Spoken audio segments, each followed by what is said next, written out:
When 8 Bells Toll by Alistair MacLean. എല്ലാവർക്കും നമസ്കാരം. Chapter 9, Tuesday, 4:30 AM to dawn. സൂസനോടൊപ്പം അവളുടെ റൂമിന് പുറത്തിറങ്ങി സ്റ്റെയർ കേസ് വഴി താഴെ എത്തിയ കാൽപത്ത് സൂസൻ നയിച്ച വഴിയിലൂടെ കിഴക്ക് ഭാഗത്തുള്ള ഇടനാഴിയിലൂടെ നടക്കാൻ തുടങ്ങി. അല്പനേരം നടന്നു കഴിഞ്ഞപ്പോൾ സൂസൻ പെട്ടെന്ന് വന്നു. കാൽപത്തിനോട് വളരെ മെല്ലെ പറഞ്ഞു, അടുക്കള. ഇനി അങ്ങോട്ട് ഏത് ഭാഗത്തും മൂന്നാമത്തെ സെക്യൂരിറ്റി ഉണ്ടാവും. അവർ ശബ്ദമുണ്ടാക്കാതെ മുന്നോട്ട് നീങ്ങി. അടുക്കള മുഴുവൻ നടന്നു കഴിഞ്ഞെങ്കിലും ആരെയും കാണാൻ കാൽവർട്ടിന് കഴിഞ്ഞില്ല. അല്പദൂരം മുന്നോട്ട് കടന്ന കാൽവർട്ടിന് സൂസൻ പിടിച്ചു നിർത്തി. എന്നിട്ട് ആ ഇടനാഴിയുടെ മറ്റേ അറ്റത്തേക്ക് ചൂണ്ടിക്കാണിച്ചു. മങ്ങിയ 1-2 ഇലക്ട്രിക് ബൾബുകൾ മാത്രമേ അവിടെ ഉള്ളൂ. ആ അരണ്ട വെളിച്ചത്തിൽ കാൽവർട്ട് കണ്ടു. ആ ഇടനാഴിയുടെ മറ്റേ അറ്റത്തായി ഒരു ഗാർഡ് ഇരിപ്പുണ്ട്. കയ്യിൽ റൈഫിളും ഉണ്ട്. സൂസൻ പതുക്കെ പറഞ്ഞു, അവനാണ് ഹാരി, അമേരിക്കക്കാരനാണ്, ഭയങ്കര ശല്യമാണ്, എപ്പം നോക്കിയാലും എൻ്റെ പുറകെ. കാൽവർട്ട് അല്പം രസകരമായ രീതിയിലാണ് മറുപടി പറഞ്ഞത്. അതിപ്പോൾ ആണുങ്ങളായിപ്പോയാൽ നിന്നെ കാണുമ്പോൾ അങ്ങനെയൊക്കെ തോന്നും. താങ്കളൊരാണല്ലേ, ഇത്രയും നേരം എൻ്റെ കൂടെ നടക്കുന്നുണ്ടല്ലോ. കാൽവർട്ട് പറഞ്ഞു, അതേ എൻ്റെ ഐഡൻറ്റിറ്റി എല്ലാം ഞാൻ നിന്നോട് പറഞ്ഞിട്ടുണ്ട്. നീ വല്ല കംപ്ലൈൻറ്റും കൊടുത്താൽ എനിക്ക് പെൻഷൻ പോലും കിട്ടില്ല. അത് ആലോചിക്കുമ്പോഴാണ്. അതൊന്ന് ചിരിച്ചു. വീണ്ടും മുന്നോട്ട് കടന്നു. ഏകദേശം ആ രൂപത്തിനോടൊരു 20 അടി വ്യത്യാസത്തിലെത്തിയപ്പോൾ കാൽവർട്ട് അവിടെയുള്ള ഒരു ഇരുട്ട് ഭാഗത്തേക്ക് വിളിച്ചു. സൂസനോട് പതുക്കെ പറഞ്ഞു, നീ അവനെ ഇങ്ങോട്ട് വിളിക്ക്. അയ്യോ, അവനടുത്ത് വന്നാൽ ഭയങ്കര ശല്യമാണ്. ഒന്നാമത് വെളുത്തുള്ളിയുടെ നാറ്റമാണ്. അത് സാരമില്ല, ഏതാനും സെക്കൻഡുകൾ നേരമേ അവൻ നിൻ്റെ അടുത്ത് നിൽക്കുകയുള്ളൂ. കാൽവർട്ട് പിസ്റ്റള് ബാരലിൽ പിടിച്ചുകൊണ്ട് തയ്യാറായി നിന്നു.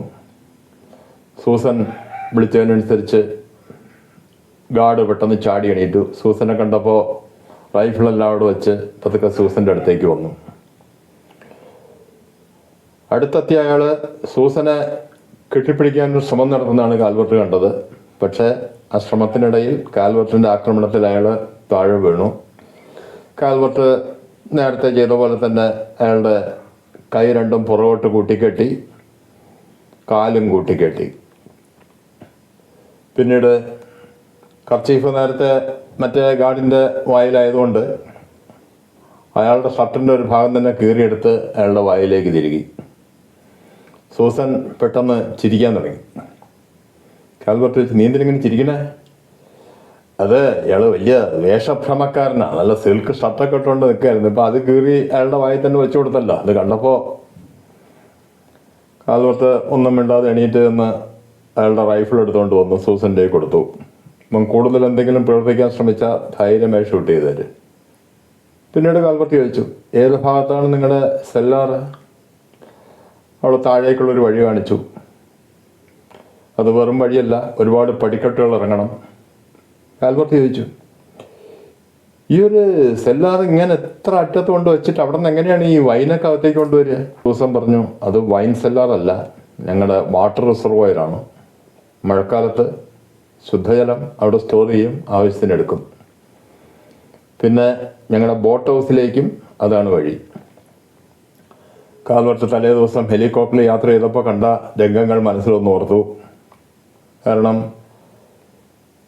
ബോട്ട് ഹൗസ് അദ്ദേഹം കണ്ടെത്തിയിരുന്നെങ്കിലും ആ ക്ലിഫിനടിയിലായിട്ടാണ് ബോട്ട് ഹൗസ്. അവിടേക്കുള്ള വഴി അദ്ദേഹത്തിന് മനസ്സിലായിരുന്നില്ല. അതൊരു അണ്ടർഗ്രൗണ്ട് പാത്താണെന്ന് ഇപ്പോഴാണ് അദ്ദേഹത്തിന് മനസ്സിലാവുന്നത്.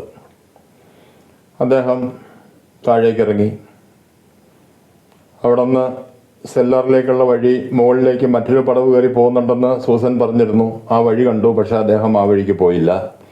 ആ ബോട്ട് ഹൗസിൻ്റെ ഒരു പ്രത്യേകത അദ്ദേഹം മനസ്സിലാക്കിയത്, പുറത്തുനിന്ന് കാണുമ്പോൾ ഒരു ചെറിയ ബോട്ട് ഹൗസായിട്ട് തോന്നുമെങ്കിലും അകത്ത് വിശാലമായ ഒരു സ്ഥലം, കാൽവർട്ടിൻ്റെ ഫയർ ക്രസ്റ്റ് പോലുള്ള ഒരു ചെറിയ കപ്പൽ പോലും അതിൻ്റെ അകത്തേക്ക് കയറ്റിയിടാവുന്ന അത്രയും വിശാലമായ സ്ഥലം.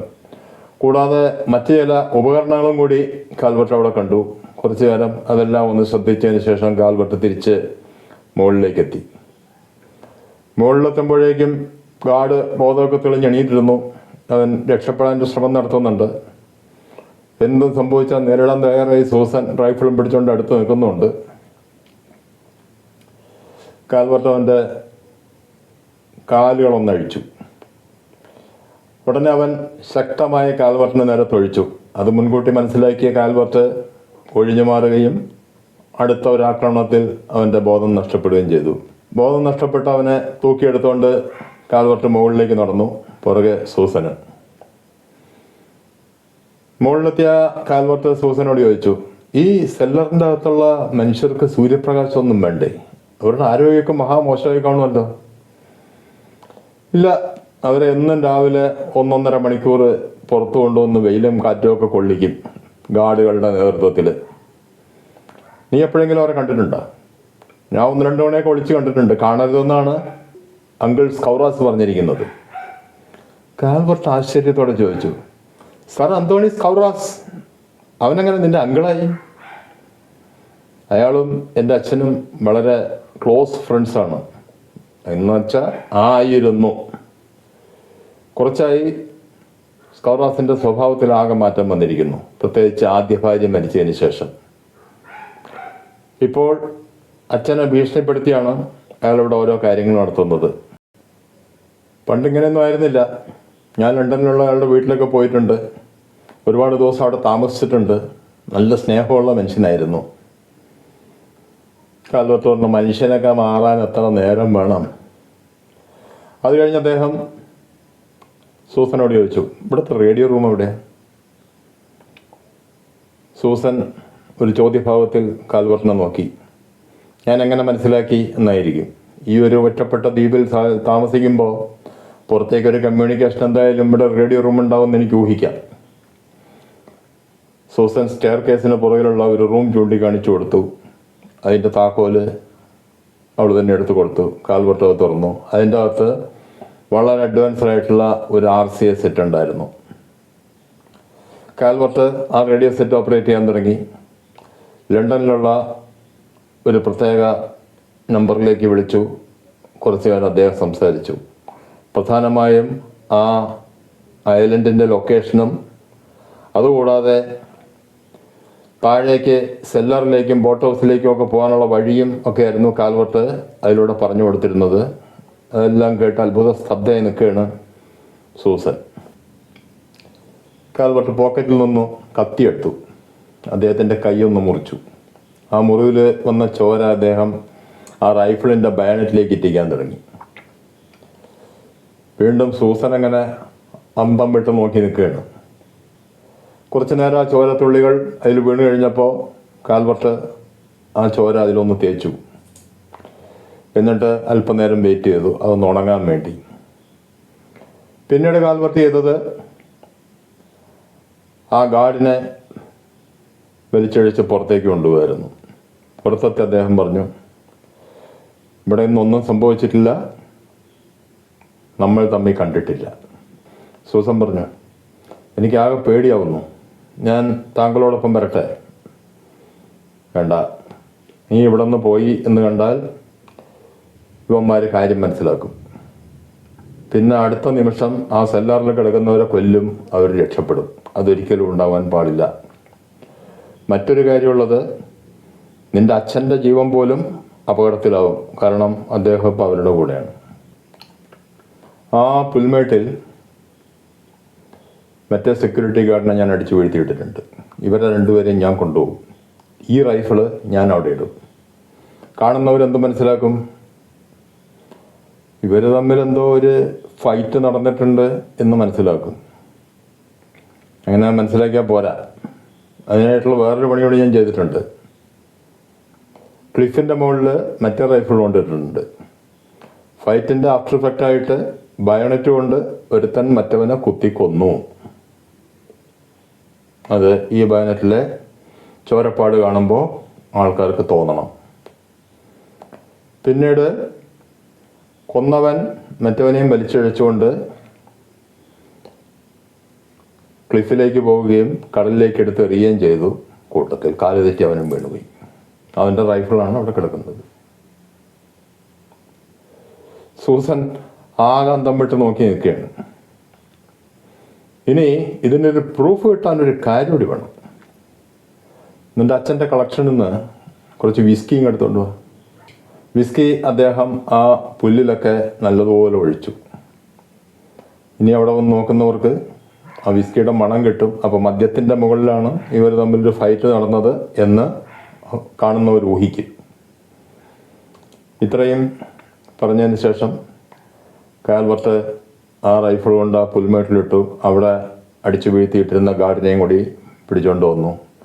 രണ്ടാളെയും മുന്നിൽ നടത്തിക്കൊണ്ട് കയ്യിൽ പിസ്റ്റളുമായി കാൽവർട്ട് കടൽ തീരത്തേക്ക് നടന്നു. കടലിലേക്ക് 1-2 തവണ ടോർച്ച് പ്രകാശിപ്പിച്ചപ്പോൾ ഹച്ചിൻസൺ ഫയർ ക്രിസ്റ്ററുമായിട്ട് അങ്ങോട്ട് കയറി വന്നു. കാൽവർട്ട് ആ 2 പേരെ ആദ്യം കയറ്റി. അതിനുശേഷം കാൽവർട്ട് കയറി. ഹച്ചിൻസൺ ഇങ്ങനെ വളരെ ആരാധനാഭാവത്തോടെ കാൽവർട്ടിനെ നോക്കിയിരിക്കുകയാണ്. കാൽവർട്ട് ചോദിച്ചു, എന്തു പറ്റി? ഒന്നുമില്ല, താങ്കൾ പോയതിന് ശേഷം ഇത്രയും നേരം താങ്കൾ ഇതുവരെ നടത്തിയ മിഷൻസിനെ കുറിച്ച് സംസാരിക്കുകയായിരുന്നു ചീഫ്. കാൽവർട്ട് പറഞ്ഞു, കഴിഞ്ഞെല്ലാം കഴിഞ്ഞു പോയില്ലേ, ഇനി അതിനെക്കുറിച്ച് സംസാരിച്ചിട്ട് വല്ല കാര്യമുണ്ടോ? അത് പറയുമ്പോൾ അദ്ദേഹത്തിൻ്റെ മനസ്സിൽ സൂസൻ കുറച്ച് മുമ്പ് പറഞ്ഞ ഒരു കാര്യമായിരുന്നു. ഇനി ഒരു 8 ഗാർഡുകളും കൂടിയുണ്ട്, അവർ 2nd ഫ്ലോറിലാണ്. താങ്കളുടെ കയ്യിൽ തോക്കുണ്ടല്ലോ, താങ്കൾ അവരെ കീഴ്പ്പെടുത്തിയാൽ പിന്നെ ഒന്നും പേടിക്കാനില്ല. കാൽവർട്ടിന് പറഞ്ഞ മറുപടി, 8 ആയുധധാരികളായ ഗാർഡിനെ ഒറ്റയ്ക്കൊരു തോക്കും കൊണ്ട് നേരിടാൻ ഞാൻ സൂപ്പർമാൻ അല്ല കുട്ടി. പെട്ടെന്ന് കാൽവർട്ടും ഹച്ചിൻസനും സംസാരിച്ചുകൊണ്ടിരിക്കുന്ന ഭാഗത്തേക്ക് ചീഫ് വന്നു. ആ 2 ഗാർഡ് വേഷത്തിൽ നിൽക്കുന്ന മനുഷ്യരെ അദ്ദേഹം ശ്രദ്ധിച്ചു. കാൽവർട്ട് അവരെ ഒരു റൂമിൽ കൊണ്ടടച്ചിട്ട് പറഞ്ഞു, സാറിന് സൗകര്യം പോലെ അവർ ചോദ്യം ചെയ്യാം, ഞാൻ ഒന്ന് ഉറങ്ങാൻ പോവാണ്. ഏയ് കാൽവർട്ട്, നീ അങ്ങനെ പോയാലോ? ഇതുവരെ നടന്ന കാര്യങ്ങളൊക്കെ പറ. തീരെ വയ്യ, എനിക്കിനി ഒന്നും മിണ്ടാനുള്ള എനർജി ഇല്ല, ഉറക്കമാണ് എനിക്ക് അത്യാവശ്യം.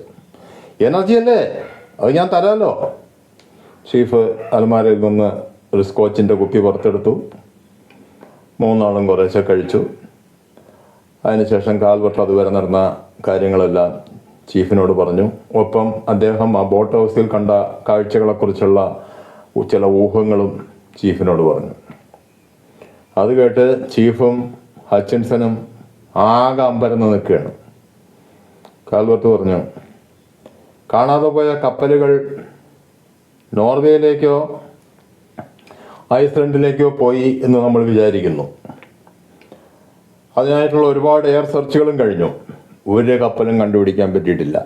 ശരിയല്ലേ? അതെ. കാരണം ആ കപ്പലുകൾ ഒളിപ്പിച്ചിരിക്കുന്നത് ഐസ്ലൻഡിലോ നോർവേയിലോ അല്ല, ഇവിടെ തന്നെയാണ്. ചീഫ് അത്ഭുതത്തോടെ ചോദിക്കണം, ഇവിടെയോ? ഈ അറ്റ്ലാന്റിക്കിൽ, ഈ ഓപ്പൺ സീയിൽ എങ്ങനെ അത് ഒളിപ്പിക്കും? കടലിൻ്റെ താഴെ. കപ്പലിൽ നിന്ന് ക്രൂസിനെയൊക്കെ പുറത്തിറക്കിയാൽ അധികം വൈകാതെ അവർ കപ്പലിൻ്റെ നിറവും ഐഡൻറ്റിറ്റിയൊക്കെ മാറ്റും എന്ന് നമ്മൾ നേരത്തെ മനസ്സിലാക്കി. അത് കഴിഞ്ഞ് അവർക്ക് സൗകര്യപ്രദമായ ഒരു ഭാഗത്തെത്തിക്കുന്നു, അത് കടലിലേക്ക് മുക്കുന്നു. പിന്നെ അതാരും കാണുന്നില്ല. അവർക്ക് ആവശ്യമുള്ളപ്പോൾ അവർ സ്കൂബ ഡൈവേഴ്സിനെ ഉപയോഗിച്ച് അതിൻ്റെ അകത്തുള്ള പ്രോപ്പർട്ടീസ് പുറത്തെടുക്കുന്നു, ചെറിയ ബോട്ടുകളിൽ പുറത്തേക്ക് കൊണ്ടുപോകുന്നു. അത്തരം യാത്രകളിൽ പിടിക്കപ്പെട്ടാൽ ബന്ദിയാക്കാൻ തയ്യാറാക്കി നിർത്തിയ രീതിയിൽ ലോർഡ് ക്രിക്സൈഡിനെയും അവർ കൂടെ കൊണ്ടുപോകുന്നു. ഇതിനിടയിൽ ഹച്ചിൻസൺ കപ്പൽ ഓടിച്ചുകൊണ്ടിരിക്കുന്നുണ്ട്. അധികം വയ്യാതെ അവർ ക്രൈഗ്മോർ ഐലൻഡിൽ, അതായത് ഹച്ചിൻസന്റെ സ്ഥലത്തെത്തി. ആദ്യമായി ചെയ്തത് ആ 2 ഗാർഡുകളെയും അവിടെ ഒരു റൂമിൽ അടയ്ക്കുക എന്നുള്ളതായിരുന്നു. അല്പം കഴിഞ്ഞപ്പോൾ ചീഫും അങ്ങോട്ടേക്ക് പോയി ചോദ്യം ചെയ്യൽ ആരംഭിച്ചു. അത്രയും കഴിഞ്ഞപ്പോൾ കാൽവർട്ട് ഷാലറ്റ് ഉറങ്ങുന്ന കപ്പലിലെ റൂമിൻ്റെ ഡോറിൽ തട്ടി. അകത്തുനിന്ന് ശബ്ദം കേട്ടപ്പോൾ കാൽവർട്ട് പറഞ്ഞു, ഡ്രസ്സൊക്കെ ധരിച്ച് പുറത്തേക്ക് വാ. അതായത് അവൾ ബോധം കെട്ട് അവിടെ വീണുകയായിരുന്നു. കാൽവർട്ട് എടുത്ത് കട്ടിലിൽ കിടത്തി എന്നൊന്നും അവൾ മനസ്സിലാക്കാൻ പാടില്ല. അവൾ നോർമലായിട്ട് പോയി ഉറങ്ങുകയാണ് എന്ന് കാൽവർട്ടിന് തോന്നി എന്ന് അവൾക്ക് തോന്നണം. അല്പം കഴിഞ്ഞ് ഷാലറ്റ് പുറത്തു വന്നു. കാൽവർട്ട് അവളെയും കൊണ്ട് ഹച്ചിൻസന്റെ വീട്ടിലേക്ക് പോയി. കാൽവർട്ട് അവിടെ സൈഡിലുള്ള റൂം ചൂണ്ടിക്കാണിച്ചിട്ട് പറഞ്ഞു, ഈ റൂം ഒഴിച്ച് ഏത് റൂമും നിനക്ക് ഉപയോഗിക്കാം. അതെന്താ ഈ റൂമിൻ്റെ പ്രത്യേകത? ഇവിടെ ഞാൻ കിടന്ന് ഉറങ്ങാൻ പോവാ. കാൽവർട്ട് ആ റൂമിൻ്റെ അകത്തേക്ക് പോയി. അദ്ദേഹം കട്ടിലേക്ക് കിടന്നതും ഷാലറ്റ് അവിടെ എത്തുന്നതും ഒരുമിച്ചായിരുന്നു. ഷാലറ്റ് പറഞ്ഞു, ഞാൻ എൻ്റെ ഭർത്താവിനെയും മറ്റെല്ലാം ഉപേക്ഷിച്ച് താങ്കളുടെ കപ്പലിൽ വന്ന് കയറിയതാണ്. താങ്കൾ എന്നോടെപ്പോഴും വളരെ ദേഷ്യത്തിലാണ് പെരുമാറുന്നത്. താങ്കൾ എന്നോടൊന്നും സംസാരിക്കുന്നില്ല. എന്നെ താങ്കൾ എപ്പോഴും അവിശ്വസിക്കുകയാണെന്നാണ് എനിക്ക് മനസ്സിലാവുന്നത്. കാൽവർട്ട് പറഞ്ഞു, എനിക്കിപ്പോൾ ഉറങ്ങണം. അല്ല, താങ്കൾ പോയ കാര്യം എന്തായി എന്നൊന്ന് പറഞ്ഞിട്ട് ഉറങ്ങിയാൽ പോരെ? കാൽവർട്ട് എഴുന്നേറ്റു, നേരെ ഹച്ചിൻസൻ്റെ വീട്ടിൻ്റെ ഹാളിലേക്ക് പോയി. ഒരു ഗ്ലാസ്സിലെത്തി സ്കോച്ച് വിസ്കി ഒഴിച്ചുകൊണ്ട് വന്നിരുന്ന് അതും കഴിച്ചുകൊണ്ട് പറയാൻ തുടങ്ങി. പക്ഷേ അതുവരെ മനസ്സിലാക്കി ചീഫിനോടും ഹച്ചിൻസനോടും പറഞ്ഞ കാര്യങ്ങളല്ല ഷാലറ്റിനോട് പറഞ്ഞത്. അതിലെ പല ഭാഗങ്ങളും ഒഴിവാക്കിക്കൊണ്ടുള്ള ഒരു കഥയാണ് ഷാലറ്റിനോട് പറഞ്ഞത്. എല്ലാം കേട്ടുകഴിഞ്ഞ ഷാലറ്റ് ചോദിച്ചു, താങ്കൾ ഇനി എന്ത് ചെയ്യാനാണ് ഉദ്ദേശിക്കുന്നത്? ഇന്ന് രാത്രി ഞാനും ഹച്ചിൻസനും ചീഫും ഫയർ പ്രസ്റ്റിൽ അങ്ങോട്ട് പോകും. ഞങ്ങളുടെ കയ്യിലെല്ലാം ഓരോ മെഷീൻ കണ്ടുണ്ടായിരിക്കും. പെട്ടെന്ന് ഷാലറ്റ് പറഞ്ഞു, ഒരിക്കലും അങ്ങനെ ചെയ്യരുത്. അവർ താങ്കളെ വധിക്കുമെന്നുള്ള കാര്യത്തിൽ ഒരു സംശയമില്ല ഫിലിപ്പ്. കാൽവർട്ട് ശാന്തനായിട്ട് പറഞ്ഞു, തൽക്കാലം എനിക്ക് വേറെ വഴിയില്ല.